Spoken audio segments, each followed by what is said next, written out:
कहानी की शुरुआत होती है एक रेस्टोरेंट के सीन से, जहां कुछ दोस्त बैठकर बातें कर रहे हैं।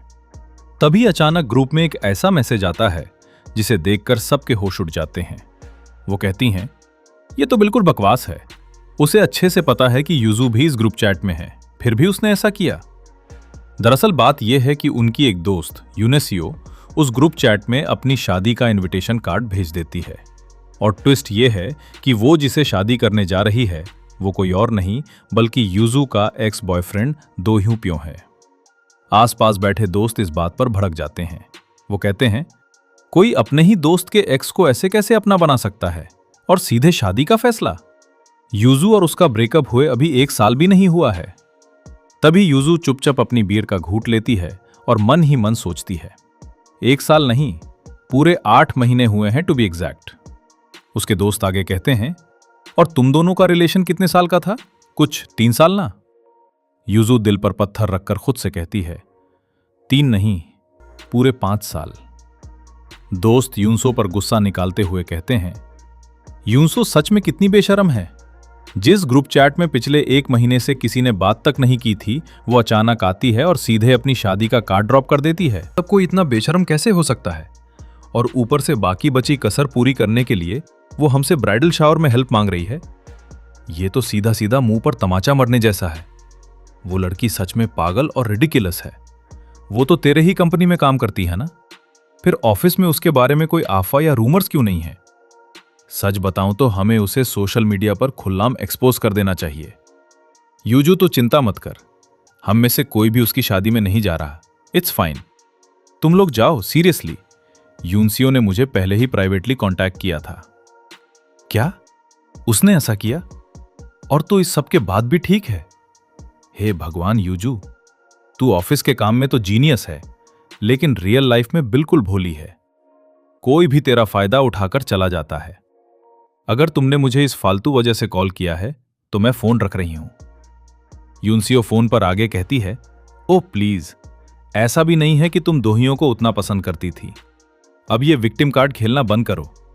और तुमने बाकी लड़कियों को मेरे बारे में क्या क्या बोला है?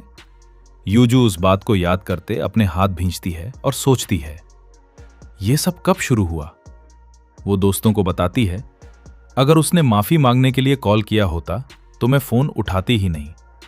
लेकिन उसने कहा कि वो माफी नहीं मांग रही है, वो तो बस तुम सबको ये खबर देना चाहती थी। उसने कहा कि अब उसके पास बस तुम लोग ही हाई स्कूल के दोस्तों में बचे हो। ये सुनकर बाकी दोस्त हैरान रह जाते हैं और लंबी सांस लेते हैं। यूजू आगे कहती है, मुझे हां बोलना भी अजीब लग रहा था, लेकिन ना बोलना उससे भी ज्यादा अजीब लगता। इसलिए मैंने उससे कह दिया कि जो मर्जी आए वो करे। फिर वो झूठी हंसी हंसते हुए बोलती है, हे, क्या हम प्लीज किसी और बारे में बात कर सकते हैं? वैसे भी हम सबके बिजी स्केड्यूल में से इस डिनर के लिए टाइम निकालना कितना मुश्किल था। ओह राइट, क्या मैंने तुम लोगों को मेरे पड़ोस में रहने वाली उस यंग मॉम के बारे में बताया? मुझे नहीं लगता। क्या हुआ था वैसे? सभी दोस्त हंसने लगते हैं और माहौल बिल्कुल लाइट हो जाता है। कुछ देर बाद डिनर खत्म करके सभी दोस्त एक दूसरे को बाय बोलते हैं और हंसते हुए वहां से निकल जाते हैं। लेकिन जैसे ही यूजू अकेली सड़क पर आगे बढ़ती है, उसे पीछे से किसी के चलने की आवाज आती है। Step step. वो मुड़कर देखती है तो उसके होश उड़ जाते हैं। उसके सामने कोई और नहीं बल्कि वही लड़का खड़ा है जिसे लेकर अभी दोस्तों में इतनी बातें हो रही थीं। यूजू उसे इग्नोर करके आगे बढ़ने की कोशिश करती है, लेकिन वो लड़का तुरंत आगे बढ़कर पीछे से उसका हाथ पकड़ लेता है। छोड़ो मुझे, देखो मैं जानता हूं तुम गुस्से में हो, लेकिन यूं से वो सच में चाहती है कि तुम शादी में आओ। तुम दोनों हमेशा से दोस्त रही हो ना। अगर तुम अभी भी उस बात को लेकर नाराज हो। यूजू एक झटके से अपना हाथ छुड़ाती है और बोलती है, वाओ, तो तुम इतनी दूर सिर्फ ये बकवास करने आए हो? यहां से दफा हो जाओ, मैं तुम्हारी शादी में नहीं आ रही। यूसियो हर रात रोटी है, उसे तुम्हारे लिए बहुत बुरा लगता है। यूजू गुस्से से घूमती है और चिल्लाकर बोलती है, मुझे वहां आने का कोई एक अच्छा रीजन बताओ। वो कहती है कि अगर तुम आओगी तो लोग उसके बारे में बुरा नहीं सोचेंगे। ऑफिस में सब लोग ये बातें कर रहे हैं कि यूनसियो ने मुझे तुमसे छीन लिया। ये सब उसके इमेज के लिए बहुत खराब है। तो लोगों को बातें करने दो। उसने ये सब खुद किया है। तुम चाहते हो मैं वहां आऊं और खुश होने का नाटक करूं ताकि तुम दोनों को खुद पर शर्म ना आए। Deal with the guilt. It will all be over once the wedding's done. तुम्हें मुझसे जितना नफरत करनी है करो, लेकिन उनसे वो तुम्हारी दोस्त है। तुम दोनों पूरे 10 साल तक दोस्त रही हो। क्या तुम सच में शादी में नहीं आओगी? तो तुम्हारे बारे में क्या तुम ठीक हो अगर मैं वहां आऊं? तुम्हारे दोस्त, तुम्हारे पेरेंट्स सब जानते हैं कि मैं कौन हूं। क्या मेरा वहां आना सबको अनकंफर्टेबल नहीं कर देगा? तुम बाकी सबके सामने तो बहुत अंडरस्टैंडिंग बनती हो, लेकिन मेरे सामने हमेशा इतनी कोल्ड रहती हो। व्हाटएवर, वैसे भी मैंने तुमसे कोई उम्मीद नहीं रखी थी। ऑनेस्टली, उनसेओ के आने से बहुत पहले ही हमारा रिलेशन खत्म हो चुका था। ऐसा तो था नहीं कि हम दोनों साथ में अपना कोई फ्यूचर प्लान कर रहे थे या ऐसा कुछ। क्या? Come on. हम तो अपने रिलेशनशिप के आखिरी 5 महीनों में साथ सोए तक नहीं थे। मैं सच में नहीं जानता कि तुम इतनी ज्यादा गुस्से में क्यों हो। यूजू का गुस्सा अब आउट ऑफ कंट्रोल हो जाता है। वो बिना सोचे अपना हाथ उठाती है और सीधा उसके मुंह पर एक जोरदार थप्पड़ जड़ देती है। स्लैम। वो हांफते हुए चिल्लाकर कहती है, हे, मुझे दोबारा हाथ मत लगाना, वरना मैं यहां शोर मचा दूंगी। वो लड़का अपना चेहरा पकड़ता है और गुस्से में बदबलाता है। फक, क्या लोगों को पता है कि तुम असलियत में कैसी हो? जैसे ही चीजें तुम्हारे मुताबिक नहीं होते, तुम तमाशा शुरू कर देती हो और बाकी सबके सामने अच्छी लड़की बनने का नाटक करती हो। तुम सच में मेरा दम घोटी हो, पता है तुम्हें? ऊंसियों के बिना भी हमारा रिलेशन खत्म ही था। क्या तुमने मुझे कभी एक इंसान की तरह ट्रीट भी किया है?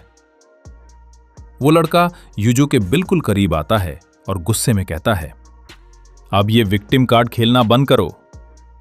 यूजू उसकी आंखों में आंखें डालकर आखिरी बार बोलती है, मैंने कहा ना, यहां से दफा हो जाओ। उसकी बातें सुनकर वो लड़का एक ठंडी हंसी हंसता है और गुस्से में वहां से मुड़ जाता है। वो अपनी कार का दरवाजा खोलता है और कहता है, मैं इस थप्पड़ को अपनी शादी का एक अर्ली वेडिंग गिफ्ट समझ लेता हूं, यूजू।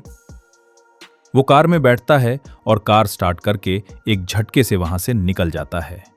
वूम। यूजू अकेली सड़क पर खड़ी रह जाती है। वो रोते हुए अपना दिल पकड़ती है और उसे जोर से भींज लेती है और उसे जला लेती है। क्लिक। वो अपने दोस्तों की बातें याद करती है जब उन्होंने कहा था, ऑनेस्टली मैं तुम्हें कभी नहीं समझ पाऊंगी यूजू। मुझे तो समझ ही नहीं आता कि तुम सच में बहुत अच्छी हो या बिल्कुल ही भोली हो। यूजू खुद से कहती है, अच्छी? बिल्कुल नहीं। वो एक ठंडी सांस लेती है। साय।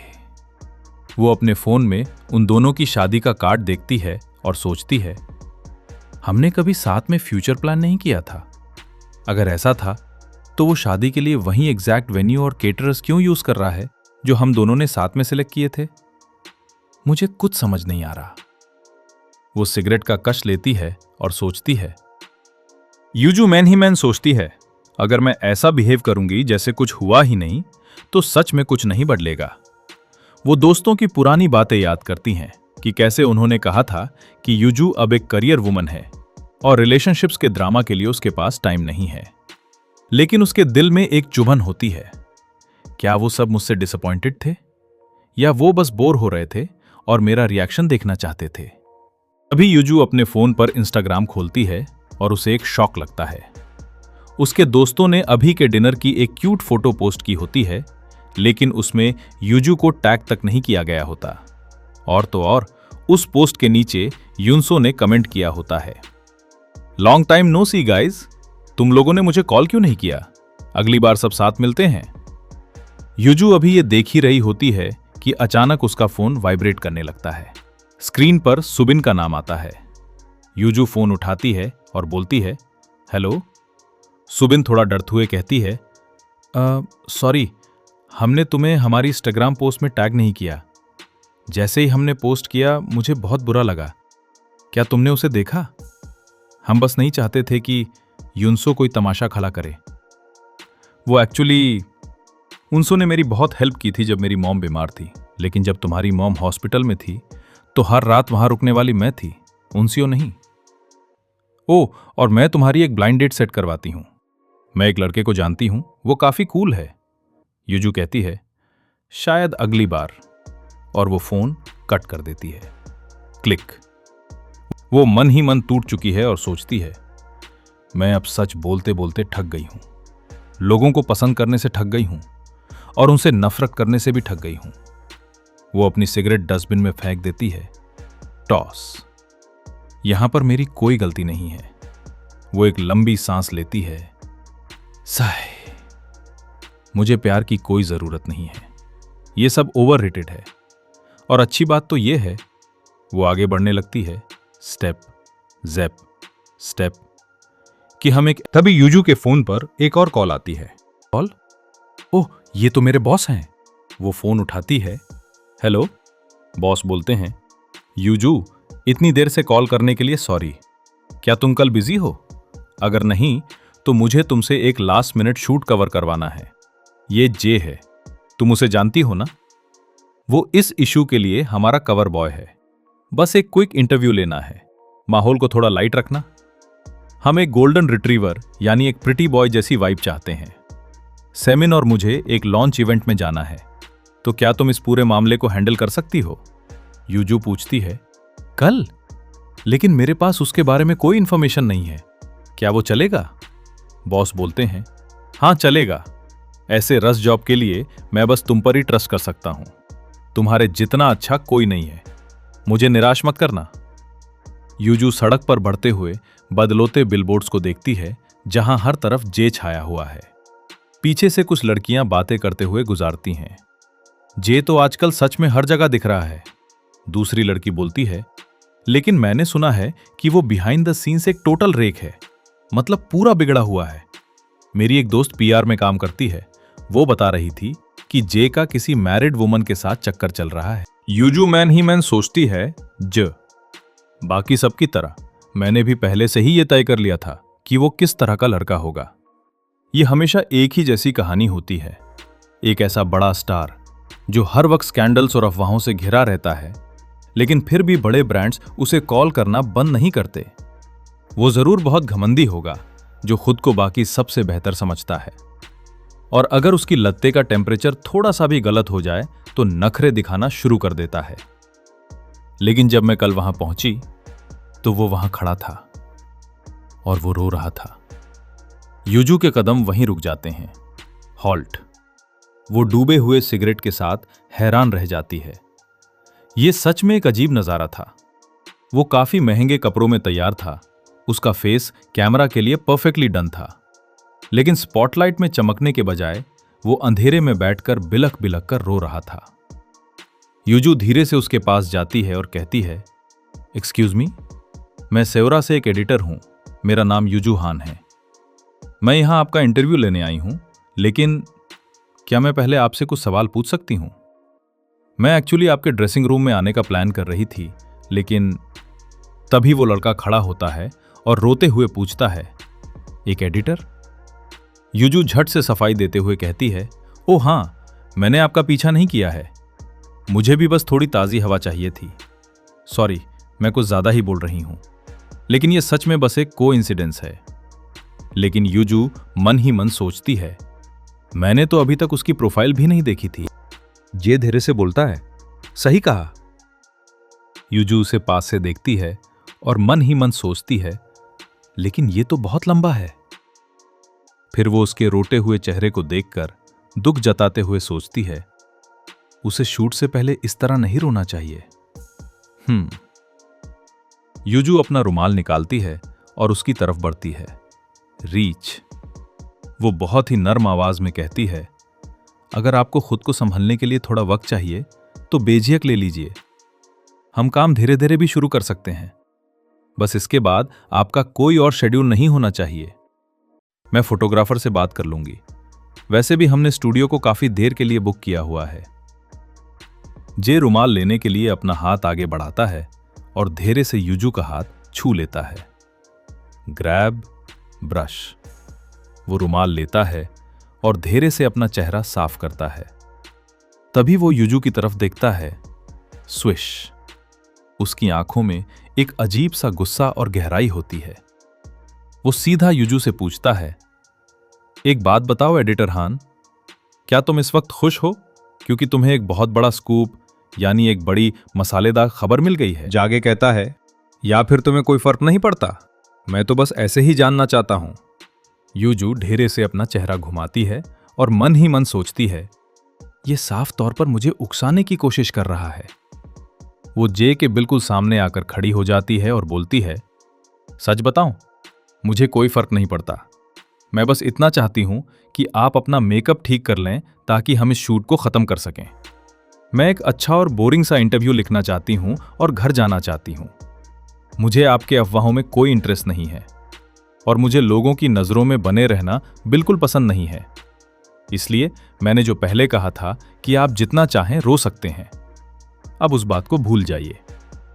युजू की ये बेबाक बातें सुनकर जे बिल्कुल डांग रह जाता है और बिना कुछ बोले बस उसे देखता ही रह जाता है। युजू धीरे से झुककर बौ करती है और कहती है, मैं अंदर हूं। फिर वो वहां से निकल जाती है। जे रुमाल को हाथ में भींचते हुए स्क्वीज बस चुपचाप खड़ा रह जाता है और धीरे से क्लिक करके दरवाजा बंद होने की आवाज आती है। लेकिन दूसरी तरफ स्टूडियो का माहौल बिल्कुल गर्म हो चुका है। सभी लोग आपस में गुसपुस कर रहे हैं। तभी फोटोशूट का स्टाफ चिल्लाकर बोलता है, क्या अभी तक जे की तरफ से कोई खबर नहीं आई है? क्या उसे लगता है कि यह फोटोशूट कोई मजाक है? हर कोई पिछले 30 मिनट से ज्यादा वक्त से उसका इंतजार कर रहा है। जे की मैनेजर डर के मारे लगातार झुककर माफी मांगने लगती है। आई एम सो सॉरी, मैंने उसे यहीं ड्रॉप किया था, लेकिन तभी वार्डरोब की एक प्रॉब्लम की वजह से मुझे शोरूम वापस भागना पड़ा और मुझे बिल्कुल अंदाजा नहीं था कि उसके पास उसका फोन भी नहीं है। वो शायद कहीं खो गया होगा क्योंकि ये जगह बहुत बड़ी है। स्टाफ गुस्से में कहता है, खो गया है? वो कोई बच्चा है क्या? उसे बस हॉलवे से सीधा चलकर आना था। कल रात को भी उसने हमें आखिर तक लटका कर रखा और अब फिर से वही तमाशा शुरू कर दिया। मैनेजर ठंडे पसीने में डूबी हुई गिदगिदाती है। मैं सच में बहुत माफी मांगती हूं, मैं अभी जाकर उसे धोती हूं। मैनेजर हैरान होकर पूछती है, और आप हैं? युजू थोड़ा आगे बढ़कर अपना इंट्रो देती है। मैं सोरा से एक एडिटर हूं, मैं यहां आज के फीचर के लिए आई हूं। लेकिन तभी पीछे से एक आवाज गूंजती है, क्या आप मेरे बारे में बात कर रही हैं? जे को खड़ा देखकर मैनेजर की जान में जान आती है और वो खुशी से चिल्ला उठती है, जे! आसपास खड़ा स्टाफ तुरंत मुड़कर उसे देखने लगता है। वो सभी झूठ मूठ की तारीफें शुरू कर देते हैं। वाह जे, आप आखिरकार आ गए। आज आपके साथ काम करना हमारे लिए बड़े सम्मान की बात है। मुझे आपका लेटेस्ट सिंगल बहुत पसंद आया। युजू उन सबको देखकर मन ही मन सोचती है, इन लोगों को तो देखो, अभी 1 सेकंड पहले तक ये सब इसे बुरी तरह कोस रहे थे और अब कैसे बदल गए। वो धीरे से जे की तरफ एक नजर देखती है। ग्लैंस। जे बिल्कुल शांत और खामोश खड़ा रहता है। फिर वो बिना किसी एक्सप्रेशन के आगे बढ़ता है और स्विश करके मुड़ते हुए बोलता है, मुझे एक टचअप की जरूरत है, मेरा आईलाइनर खराब हो गया है। उसकी बात सुनकर पीछे खड़ा स्टाफ गुस्से से लाल हो जाता है और स्कॉफ करते हुए मन ही मन भड़कने लगता है। युजू उसे सेट पर जाते हुए देखती है और मन ही मन सोचती है, वेल, लगता है मुझे इसकी चिंता करने की कोई जरूरत नहीं है। तभी उसके फोन पर टैप टैप करके बॉस का मैसेज आता है। मॉडल अभी सेट पर पहुंच गया है। बॉस आगे बोलते हैं, मुझे एक फोटो भेजो, मैं देखना चाहता हूं कि फिटिंग कैसी है। युजू फोन देखती है और एक नजर जे की तरफ डालती है। ग्लैंस। वो सोचती है, क्या मुझे फोटो लेने की परमिशन है? वो अपना फोन उठाती है, रेज और क्लिक करके जे की एक फोटो खींच लेती है। जैसे ही वो फोटो देखती है, वो फ्लिंच कर जाती है और उसके मुंह से निकलता है, ओह। फोन पर डिंग से नोटिफिकेशन आता है और फोटो सेव हो जाती है। तभी मैनेजर जे को आवाज देती है, जे, इधर आओ और हेलो बोलो, ये सेवरा से एडिटर हैं। वो यहां बिहाइंड द सीन फीचर और इंटरव्यू के लिए आई हैं। जे स्टेप स्टेप करके उनकी तरफ बढ़ता है। मैनेजर उसे याद दिलाती है, तुम्हें शेड्यूल तो याद है ना? शूट खत्म होते ही सीधा एक इंटरव्यू है। जे थोड़ा रुकता है और यूजू को घूरते हुए बोलता है, राइट, वो। यूजू उसे देखते हुए मन ही मन सोचती है, क्या मुझे ऐसा जातना चाहिए जैसे हम पहले नहीं मिले? तभी जे धीरे से आगे लीन करता है और बिल्कुल पास आकर बोलती है, नाइस टू मीट। वो स्माइल करते हुए पूछता है, तुम्हें क्या लगता है, मैं हंसते हुए ज्यादा अच्छा लगता हूं ना पहले के मुकाबले? जे के इस अचानक बदले रूप और ग्रिन को देखकर यूजू फ्लिंच कर जाती है और खामोश रह जाती है। जे बात को घुमाते हुए अपना हाथ आगे बढ़ाता है और यूजू के हाथ में वही रुमाल वापस टैप करते हुए देता है। ये लो। यूजू ढेरे से कहती है, थैंक्स। जे हंसते हुए आगे बढ़ता है, तो फिर थोड़ी देर में मिलते हैं। वो स्टेप स्टेप करके फोटोशूट के लिए चला जाता है। यूजू अपने हाथ में उस रुमाल को ब्रश करते हुए धीरे से देखती है। कुछ ही देर में फोटोशूट शुरू हो जाता है। Click click click. पूरे स्टूडियो में कैमरा के फ्लैशेस चमकने लगते हैं। यूजू अपना कैमरा पकड़े खड़ी रहती है और जे नए कपड़े पहनकर अलग ही स्वैग में पोज देने लगता है। Click click click. जे बिल्कुल बदल चुका है। वो इतने ध्यान से और फोकस होकर पोज दे रहा है कि यूजू उसे बस देखती ही रह जाती है। वो सोचती है, ही इज सो फोकस्ड। ऐसा लग रहा है जैसे। वो पिछले सीन को याद करती है जहां वो रो रहा था और अब उसके स्माइल करते हुए चेहरे को देखती है जैसे वो कोई बिल्कुल ही अलग इंसान हो। यूजू थोड़ा ब्लश करती है और अपना कैमरा लिफ्ट करके उसकी लगातार फोटोज लेने लगती है। क्लिक। वो मन ही मन सोचती है, कितना अजीब लड़का है। शूट खत्म होने के बाद दोनों इंटरव्यू के लिए बैठते हैं। यूजू लैपटॉप पर टैप टैप टाइप करते हुए बोलती है, आप अभी अपने डेब्यू के बाद से अपने करियर के सबसे बिजिएस्ट पीरियड से गुजर रहे हैं। आपके इंटरनेशनल फैंस अक्सर आपको a boy with beautiful eyes के रूप में डिस्क्राइब करते हैं। वो लगातार टाइप करते हुए आगे बढ़ती हैं। एक ऐसा इंसान जिसकी इनोसेंट आंखें एक पल में बिल्कुल ठंडी और कोल्ड हो सकती हैं। तो जे, मॉडलिंग और सिंगिंग के बीच आप उन पेरेसन्स को कैसे अलग करते हैं जो आप इन दोनों फील्ड्स में दिखाते हैं? जे चुपचाप उसकी तरफ देखता है और उसकी आंखों में फिर से एक अलग ही गहराई दिखने लगती है। जागे बोलता है, मैं उन पर्सोनास में कोई फर्क नहीं करता। मेरी आंखें बस मेरी आंखें हैं। मैं ये सब कुछ सिर्फ पैसे के लिए कर रहा हूं। यूजू के हाथ कीबोर्ड पर रुक जाते हैं। हल्ट।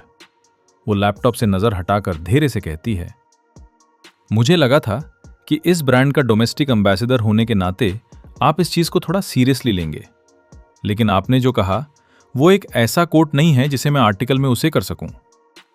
जा पीछे होकर आराम से बैठता है और जा ढेरे से हंसता है। वो अपना पानी का ग्लास उठाने के लिए हाथ आगे बढ़ाता है। रीच। वो ग्लास पकड़ते हुए पूछता है, क्या आप सच में मुझसे नहीं पूछने वाली कि मैं अभी थोड़ी देर पहले बाहर इस तरह फुट फुट कर क्यों रो रहा था? मुझे लगा था आप कम से कम मुझे उकसाने या बैड करने की कोशिश तो जरूरी करेंगी। यूजू खामोश रह जाती है। जा ग्लास से पानी पीते हुए बोलता है, आमतौर पर लोगों को सिर्फ इस बात से फर्क पड़ता है कि किसने मेरे कपड़े खरीदे, मैं कल रात किसके साथ सोया था, क्या मैं ड्रग्स लेता हूं। यूजू कहती है, अगर मुझे कभी आपके प्राइवेट लाइफ को कवर करने का मौका मिला तो मैं तब पूछूंगी। जे उदास होते हुए पूछता है, आपको सच में कोई फर्क नहीं पड़ता है ना? यूजू लैपटॉप पर टाइप करते हुए बोलती है, सेलिब्रिटीज के डिप्रेस्ड होने की वजह काफी प्रेडिक्टेबल होती है। करियर स्लम्स, अकेलापन, और आप तो जानते ही हैं, ज्यादातर लोग इस तरह की प्रॉब्लम्स को एक लग्जरी समझते हैं। उन्हें लगता है कि अगर आप इतने पैसे कमा रहे हैं तो ये स्ट्रगल्स तो इस काम का एक हिस्सा हैं। जे ठंडी सांस लेकर बोलता है, आई सी। यूजू आगे कहती है, मैं ऐसी चीजें नहीं लिखती जिससे पब्लिक बैकलैश मिले। वैसे भी सिर्फ सेलिब्रिटीज ही ऐसी ड्रामा से नहीं गुजर रहे हैं। आई मीन, मेरा अपना एक्स बॉयफ्रेंड बहुत जल्द मेरी ही बेस्ट फ्रेंड से शादी करने जा रहा है, इसलिए मैं आपसे सिंपैथाइज नहीं कर सकती जब। लेकिन तभी जे टेबल पर अपना हाथ रखता है और धीरे से खड़ा होता है। राइज। वो बिल्कुल यूजू के पास आकर उसके चेहरे को छूते हुए कहती है, तो फिर इस बारे में क्या ख्याल है? क्या होगा अगर मैं तुमसे कहूं कि मैं मर रहा हूं? यूजू बिल्कुल शॉक हो जाती है और धीरे से बोलती है, एक्सक्यूज मी? जे धीरे से मुस्कुराते हुए बोलता है, वेल, ये एक 50-50 शॉट है। जे धीरे से फ्लिक करके मुस्कुराता है और बोलती है, यानी एक चांस ये भी है कि मैं ना मरूं। यूजू हैरान होकर धीरे से बोलती है, पार्डन, क्या मतलब? उसका दिल धीरे धीरे धड़कने लगता है। थम थम। जो अपने बालों में हाथ फिराते हुए कहता है, मुझे लगता है मैं अभी भी एक इंसान हूं, क्योंकि इस चीज ने सच में मुझे बिल्कुल बेकार फील करवा दिया है। यूजू नर्वस होकर धीरे से बोलती है, मैं समझी नहीं। जे बिल्कुल पास आकर कहता है, मैं अभी इसी वक्त तुम्हें अपना एक सीक्रेट बता रहा हूं। यूजू पीछे हटती है और गुस्से में चिल्लाती है, आखिर तुमने मुझे ये बात क्यों बताई? जे थट करके वापस अपनी चेयर पर बैठता है और हंसते हुए बोलती है, क्योंकि मैं ये बात उस अकेले इंसान को बताना चाहता था जो इसे बिल्कुल नहीं सुनना चाहता था। जे आगे बोलता है, लो, मिल गया ना तुम्हारा स्कूप। वैसे अब तो तुम्हारे अंदर थोड़ा क्यूरियोसिटी जागा होगा। फाइनली ये रहा तुम्हारा प्राइवेट लाइफ स्कूप। यूजू उसकी बातें सुनकर बिल्कुल हैरान रह जाती हैं और उसका दिल जोर से धड़कने लगता है। बस उसे देखती रहती है। तभी जे चेयर पर आराम से सिर टिकाता है और उसकी तरफ देखते हुए पूछता है, सो एडिटर, हाँ, क्या आप मेरे साथ चलकर एक ड्रिंक पीना चाहेंगी? अगर आपके दिल में मेरे लिए थोड़ी सी भी सिंपैथी या तरस बची है तो। उनसो खुशी से झूमते हुए फोटो खींचती है और बोलती है, मुझे विश्वास नहीं हो रहा है कि तुमने सच में हमारे लिए यहां एक टेबल बुक कर ली। मुझे ये जगह बहुत पसंद आई। हर कोई इस जगह की बातें कर रहा है। मैं कब से यहां आने के लिए तरस रही थी। लेकिन सामने बैठा उसका होने वाला पति दो ह्यूं गुस्से में चुपचाप बैठा रहता है और मन ही मन पुरानी बातें सोचता है। यूजू सच में बहुत ही ज्यादा भोली और अच्छी थी। मैं जब भी उसे बुलाता वो सब कुछ छोड़कर दादी चलाती थी। वो हमेशा मुझे दाती रहती थी कि मैं अपनी लाइफ को थोड़ा सीरियसली लूं और अपने पेरेंट्स के पैसों पर जीना बंद करूं। वो जिद करती थी कि मेरे परिवार का पैसा मेरा पैसा नहीं है, और कुछ पैसे बचाने के लिए वो हमेशा डेट पर खुद घर से लंच पैक करके लाती थी। दो ह्यूं गुस्से में सुशी खाते हुए मन ही मन बोलता है, सच बताऊं तो मुझे याद तक नहीं है कि मैंने आखिरी बार उसके साथ कब सच में मजा किया था। वो बिना मेरे कहे मेरे फ्रिज को साफ करती थी, मेरे घर की सफाई करती थी, जिसकी मैंने उसे कभी जरूरत तक नहीं बोली थी। वो मेरे साथ बिल्कुल एक मां या एक बड़ी बहन की तरह ट्रीट करती थी।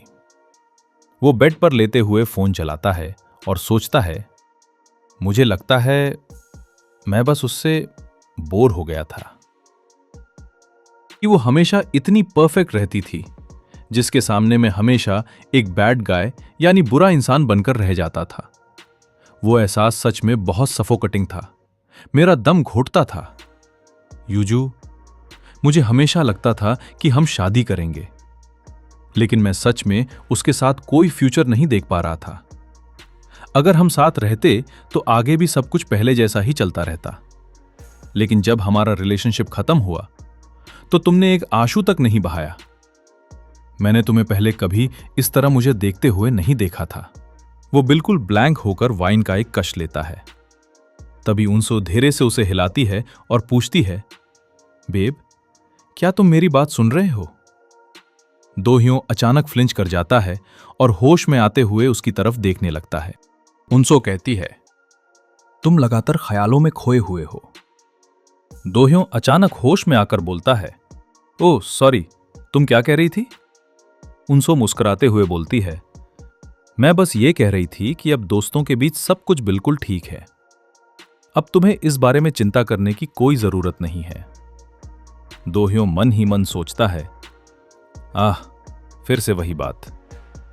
वो अपना खाना फोर्क पर लेते हुए पूछता है, तो यूजू को छोड़कर बाकी सब लोग आ रहे हैं? उनसो चिटर चटर करते हुए बोलती है, हाँ, उन सब ने कहा कि वो इस मौके को किसी भी हाल में हाथ से नहीं जाने देंगी। मैं तो इतना डर रही थी कि वो सब मुझे जज करेंगी। दो ह्यूं और उनसो काउंटर पर बिल पे करने जाते हैं। कैशियर बोलती है, your total is $560। Click clack. दोह्यों अपना वॉलेट निकालता है और उनसो पीछे से बोलती है, ऑनेस्टली यूजू का रूप हमेशा से थोड़ा ग्लूमी यानी उदास सा रहता था। मुझे नहीं लगता कि बाकी लड़कियां उसे कभी उतना पसंद करती थीं। वो आगे बढ़ती है और पूछती है, ओह सही कहा, क्या तुम उस दिन वहां रुकना चाहोगे? दोह्यों वॉलेट से कार्ड निकालने के लिए रीच करता है और थोड़े रुखे स्वर में बोलता है, मैं वहां क्यों आऊंगा? उनसो हैरान होकर पूछती है, तुम्हारा क्या मतलब है? वो लड़कियों की गैदरिंग है। उनसो हंसते हुए दोह्यों से कहती है, ओह क्या तुम शर्मा रहे हो? तुम बस ख्यालों में खोए हुए हो। अरे चलो ना, तुम्हें ज्यादा देर रुकने की जरूरत नहीं है। बस शैंपेन की एक बोतल ड्रॉप कर देना और सभी को ही कह देना। काउंटर पर कार्ड स्लाइड करते हुए दोह्योन मन ही मन सोचता है, मुझे अब याद आया कि मैंने तुम सभी को यूजू के समय ही बॉयफ्रेंड के रूप में इंट्रोड्यूस किया था। तुम भी उन्हीं में से एक थी, है ना? मैं वहां जाकर सब कुछ ऑकवर्ड नहीं बनाना चाहता। उनसे उसका हाथ पकड़ते हुए कहती है, मैंने रियलाइज किया कि मैंने तुम्हें यून से कभी अपने बॉयफ्रेंड के रूप में इंट्रोड्यूस ही नहीं किया, और ये बात मुझे अंदर ही अंदर खाए जा रही है। और वैसे भी सबको एक साथ इकट्ठा करना बहुत मुश्किल होता है। दोह्योन गुस्से में अपना हाथ छुड़ाते हुए चिल्लाता है, मैंने कहा ना मुझे नहीं जाना। उनसियो दंग रह जाती है। दोह्यों एक लंबी सांस लेता है और उसके दोनों हाथों को धीरे से स्क्वीज करते हुए माफी मांगता है, सॉरी, मैं बस आज बहुत एग्जॉस्टेड हूं, बहुत थक गया हूं। वो थोड़ा झुकता है, ड्रूप। उनसो अचानक ब्लर्ट आउट करते हुए चिल्ला उठती है, ओ माय गॉड, तुम्हारे चेहरे को क्या हुआ? वहां एक स्कार है, चोट का निशान है। ये कब और कैसे हुआ? शादी बिल्कुल करीब है, अगर ये निशान नहीं गया तो क्या होगा? कैसे हुआ ये सब? दोह्यों स्विश करके अपना चेहरा घुमाते हुए झट से सफाई देता है, कुछ नहीं है, मैं बस किसी चीज से टकरा गया था। उनसो अपना गुस्सा दबाते हुए ग्रिथ सीधा उसकी आंखों में देखती है और बोलती है, मुझसे झूठ मत बोलो, ये यूजू थी ना, उसी ने किया है ना? दोह्यों ये सुनकर बिल्कुल फ्लिंच कर जाता है और चुपचाप उसे देखने लगता है।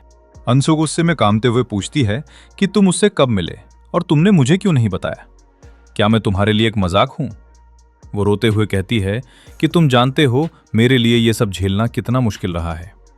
लड़का सफाई देते हुए कहती है कि हाँ, मैं उससे मिला था, पर सिर्फ 2 मिनट के लिए, ताकि उसे शादी में आने के लिए कह सकूं।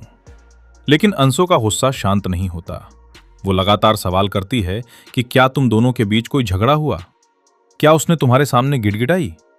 और उसने तुम्हारे चेहरे पर थप्पड़ कैसे मारा? तुमने उससे ऐसी हरकत करने कैसे दी? क्या अभी भी तुम्हारे दिल में उसके लिए फीलिंग्स हैं? लड़का परेशान होकर उससे रुकने को कहता है और बताता है कि ऐसा कुछ नहीं है, और वो वैसे भी किसी के सामने गिदगिदाने वाली लड़की नहीं है। अंशु का दिल टूट जाता है और वो रोते हुए कहती है कि तुम जानते हो मैं इस बात को लेकर कितनी सेंसिटिव हूं, फिर भी तुम उसकी साइड ले रहे हो। जब अंशु लगातार चिल्लाती है तो लड़के का सब्र भी टूट जाता है। वो गुस्से में चिल्लाकर कहता है, यूनसो, यूजू के बारे में बात करना बंद करो। हम कितनी बार एक ही बात पर लड़ेंगे? मैंने उससे शादी में आने के लिए सिर्फ इसलिए कहा क्योंकि तुम इस चीज को लेकर बहुत स्ट्रेस थी।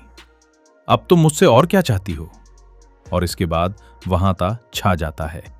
लड़के के गले लगते ही उनसो के दिमाग में यूजू की कहीं बातें गूंजने लगती हैं, जहां उसने कहा था कि तुम आज भी वही बोरिंग और आम लड़की हो जो हमेशा से थी। लड़का सोचता है कि जो फैसला उसने लिया है वो बिल्कुल सही है। सीन शिफ्ट होता है और एक ब्लैक हेयर वाला लड़का आराम से बैठकर कहता है, क्या तुम मेरे साथ ड्रिंक पर चलना चाहोगी? अगर तुम्हारे दिल में मेरे लिए थोड़ी सी भी दया है तो। यूजू उसकी आंखों में देखते हुए सोचती है कि क्या ये सच में कह रहा है कि ये बीमार है? नहीं, ये पक्का झूठ बोल रहा है। और यूजू कहती है कि तुम जरूर बोर हो रहे होगे, ये बहुत ही खराब मजाक था। इससे बेहतर होता अगर तुम मुझे बस घूमने के लिए पूछ लेते। लड़का उसकी बात पर मुस्कुराते हुए कहता है कि हाँ, वो भी ठीक है, जब तक कि तुम्हारा कोई बॉयफ्रेंड ना हो। यूजू बिल्कुल खामोश हो जाती है। तभी वो लड़का बिल्कुल पास आकर सिलसिलेवर ढंग से कहता है, हाँ, मैं तुम पर लाइन मार रहा हूं। यूजू बहुत गहरी सांस लेती है और परेशान होकर अपना सर पकड़ लेती है। वो सोचती है कि एक सुकून भरी और नॉर्मल जिंदगी, बस यही एक चीज थी जो मुझे चाहिए थी, और ये कुछ ही दिन पहले तक की बात है। यूजू पुरानी बातों को याद करते हुए सोचती है कि पर अब तो मुझे कुछ समझ नहीं आ रहा। हमेशा सेफ खेलने से मुझे आखिर मिला ही क्या? तभी वो लड़का टेबल के नीचे अपना पैर यूजू के पैर से टच करता है। यूजू झटके से फ्लिंच करती है और उसकी तरफ देखती है। लड़का उसके चेहरे के हिफाजत को देखते हुए शरारत से पूछता है कि क्या ये एक नो है? यूजू थोड़ा परेशान होती है और सोचती है कि लोग उसे जे बुलाते हैं और सब कहते हैं कि उसका वाइब एक प्यारे गोल्डन रिट्रीवर जैसा है। पर यूजू दिमाग में सोचती है कि गोल्डन रिट्रीवर माय एस, ये लड़का तो सीधा सीधा आफत है। क्या ये हमेशा अपने स्टाफ पर ऐसे ही लाइन मारता है? यूजू गहराई से सोचती है कि अगर आम दिन होते तो मैं एक पल में उसे माना कर देती, पर इस वक्त मैं चाहती हूं कि चीजें थोड़ी मैसी हो जाएं। मैं कुछ बड़ा और बेपरवाह करना चाहती हूं। वो अपनी आंखें बंद करती है और खुद से कहती है कि अगर मुझे जिंदगी में कभी कोई इंपल्सिव चीज करनी है तो वो आज रात ही करनी होगी। वो टेबल पर टैप करती है, अपनी आंखें खोलती हैं और पूरे कॉन्फिडेंस के साथ लड़के की आंखों में देखकर कहती है, फाइन। यूजू आगे बढ़ते हुए कहती है कि मैं इस चीज को तुम्हारी परमिशन समझ रही हूं कि अब जो कुछ भी होगा मैं उसके बारे में लिख सकती हूं, चाहे वो तुम्हारा झूठ हो या तुम्हारी स्कैंडलस प्राइवेट लाइफ। लेकिन तभी बात बीच में ही कट जाती है जब पीछे से अचानक एक लड़की चिल्लाती है, हम अभी फ्री नहीं हुए हैं, अपनी शर्ट उतारो। लड़का थोड़ा हैरान होकर कहता है ओके, और खड़ा हो जाता है। वो बिना किसी हिचक के अपनी ब्लैक शर्ट उतारने लगता है। जैसे ही वो अपनी शर्ट निकालता है, यूजू उसे इस तरह शर्टलेस देखकर झटके से फ्लिंच करती है और उसके चेहरे पर हल्की सी लाली छा जाती है। लड़का बहुत ही आराम से अपने बालों में हाथ घुमाता है और टर्न होते हुए एक कातिल्याना स्माइल के साथ कहता है, सी यू इन 10 मिनट्स।